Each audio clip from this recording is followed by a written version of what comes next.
Good morning! This is another short video where I wanted to share some sketching processes in my sketchbook. I want to become better with my sketches in the field and just for overall general practice, so here I am doing just that.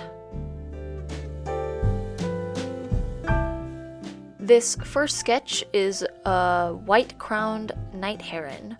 I'm using a photo reference that I took while I was in the Houston Bayou area. They are super cool birds, and I plan on doing a more in-depth bird series in the future. As per usual, I do basic shapes, blocking the head, beak, and bill. Then I started to add the eye, which is a large focal point on the bird's head, as night herons generally have really large eyes. From there, I defined the sketch by adding large patches of dark plumage for those facial patterns, and to make distinguishing lines, I decided to add ink to the page by doing an outline of key features.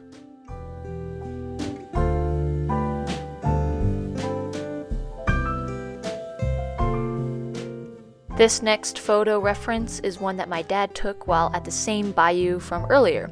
This is a green tree frog, and they are quite common down south, and they are super green and blend into the foliage very easily. Not only are frogs hard to sketch in general, this pose was difficult because it's hard to have a distinguished head, as their head just blends into their body easily, and it makes perspective difficult to work with. At some point, my angle was off, so I had to alter it by taking a more direct look at the sketch, but they are still super fun to draw as they have very cartoonish limbs and hands. So it's quite honestly amazing that we can observe and appreciate such interesting creatures. And like before, I lined the sketch with ink.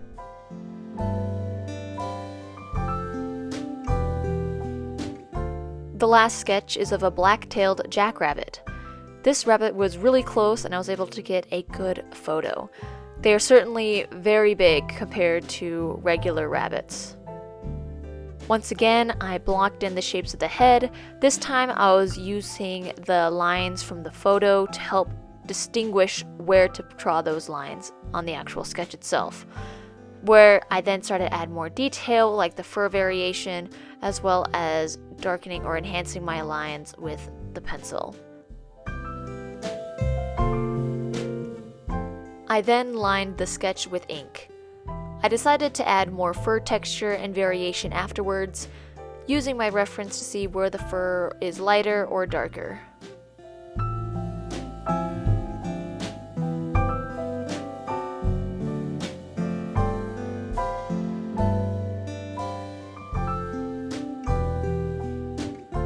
After finishing the sketches, I'm really happy with the result.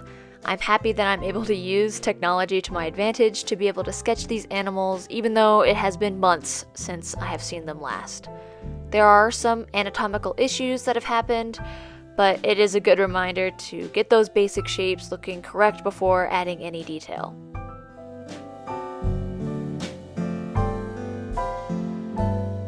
Thank you all so much for watching, and I will see you in the next video.